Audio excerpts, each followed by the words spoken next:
வணக்கம். நெல்லை குருசுவாமி, பாரதிய ஜனதா கட்சி, திருநெல்வேலி தெற்கு மாவட்டம் ஆன்மீக மற்றும் கோயில் மேம்பாட்டு பிரிவு மாவட்ட தலைவர். அனைவருக்கும் இனிய காலை வணக்கம். இந்த பதிவு நம்ம மக்களுக்கு இந்த நேரத்தில் நம்ம சொல்லக்கூடிய கடமையில் நாங்கள் இருக்கிறோம். ஏனென்றால் ஒரு 2-3 நாட்கள் முன்னாடி பார்த்தீங்கன்னா திமுக அரசாங்கம் பார்த்தீங்கன்னா சமூக ஊடகங்களில் பார்த்தீங்கன்னா மக்களை பீதியை சொல்லி கிளப்பி பொய்யலான்னு சொல்லி பார்த்தீங்கன்னா இந்த திமுக என்றாலே பொயிலே பிறந்து பொயிலே வளர்க்கக்கூடிய கட்சி மட்டும்தான் திமுக. அதனால அவங்க அப்படித்தான் சொல்லுவாங்க. பெட்ரோல் கிடைக்காது, பெட்ரோல் விலைவாசி ஏறிடும் ஊடகம்லாம் சொன்னாங்க. அடுத்தால கேஸ் எரிபொருள் கிடைக்காது அப்படின்னாங்க. ஆனால் இன்றைய தினம் பார்த்தீங்கன்னா அதுக்கு தான் அன்றைக்கி நாங்கள் பதிவு போடாமல் ஒரு 3 நாள் கழித்து போடுறோம். ஏனென்றால் மக்களுக்கு இன்றைய தினம் பார்த்தீங்கன்னா எந்த ஒரு ப்ராப்ளமும் இல்லாமல் எல்லா இடங்கள்லையும் எல்லா மாவட்டங்கள்லையும் வீடுகளுக்கு தேவையான கேஸ் கிடைக்கிறது, சிலிண்டர் கிடைக்கிறது. பெட்ரோலும் எல்லா பல்க்லையும் பெட்ரோல் திறந்து வச்சிருக்காங்க. இப்போ எல்லா பங்க்லையும் பெட்ரோல் கிடைக்கிறது. மக்களுக்கு எந்த ஒரு சிரமமும் இல்லாமல் கிடைச்சிட்டு இருக்கு. இதுக்கெல்லாம் காரணம் யாருன்னு பார்த்தா நம்மளுடைய பாரத பிரதமர் நரேந்திர மோடிஜி மட்டும்தான். அவருக்கு நான் இந்த நேரத்தில் நன்றி சொல்ல கடமைப்பட்டிருக்கேன். ஏனென்றால் ஈரானுக்கும் இஸ்ரேலுக்கும் போர் நடக்கும்போது என்ன இருந்தாலும் அவங்களுடைய போர் நடந்தாலும் நமக்கு எந்த ஒரு இடையூறும் இல்லாமல் நம்மளுடைய கப்பல் சிறப்பாக துபாய் மூலமாக நமக்கு மும்பை சென்றடைந்தது. நமக்கு வரக்கூடிய கச்சா எண்ணெய் விட்டது. நமக்கு எந்த ஒரு தங்கு தடையுமின்றி நமக்கு வரக்கூடிய சிலிண்டரோ பெட்ரோலோ எதுவுமே நமக்கு என்ன செய்யும் இல்லாமல் நமக்கு கிடைக்கும். இதுக்கெல்லாம் நம்ம பாரத பிரதமர் 24 மணி நேரமும் தேசிய மக்களுக்காகவே உழைத்து கொண்டு இருக்கிறார். ஒரே பிரதமர் யாருன்னு சொன்னால் நமது பாரத பிரதமர் நரேந்திர மோடிஜி மட்டும்தான். அவர் கீழே நாங்கள் பணியாற்றம் சொன்னால் அவருடைய கட்சியில் இருக்கும் சொன்னால் நாங்களாம் பெருமையை கொள்ளணும்.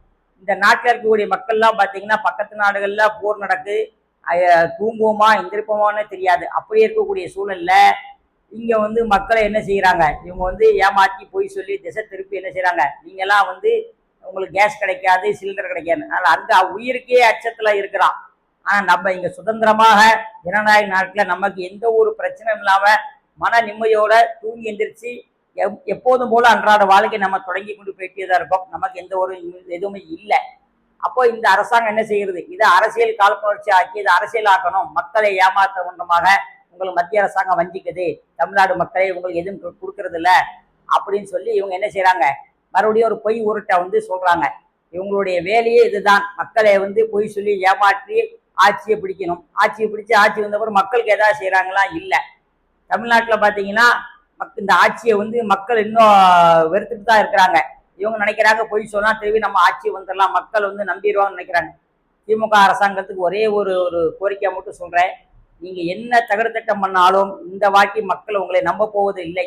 ஏன்னா மக்கள் விழிப்புணர்வோட இருக்கிறாங்க. இந்த ஆட்சி மறுபடியும் வரக்கூடாது.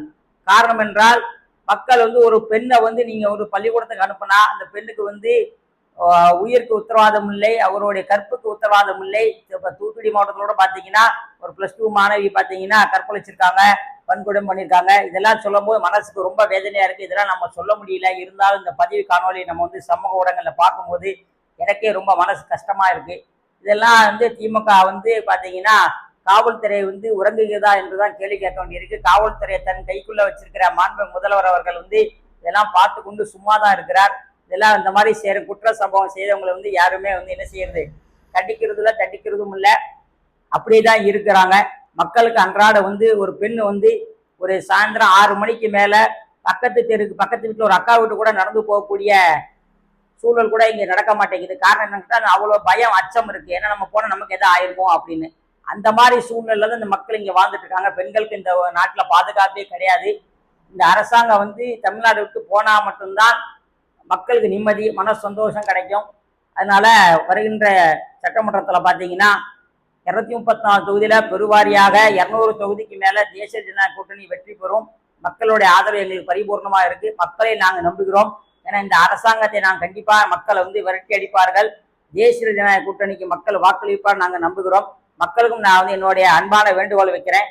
இந்த திருட்டு திமுக அரசு கண்டிப்பாக தமிழ்நாட்டுக்கு விலக வேண்டும். அதுக்காக நீங்க மக்களை கண்டிப்பாக எங்களுக்கு ஆதரவு தர வேண்டும். வாக்களிக்கும் போது கடைசி நிமிஷத்துல கூட சிந்திச்சு நீங்க தேசிய ஜனநாயக கூட்டணி வாக்காளருக்கு 236 தொகுதியிலும் வாக்களிக்க வேண்டும் சொல்லி விடைபெறுகிறேன். நன்றி, வணக்கம். பாரத் மாதா கி ஜெய். பாரத தாயின் அண்ணன் புகழ் ஓகுக.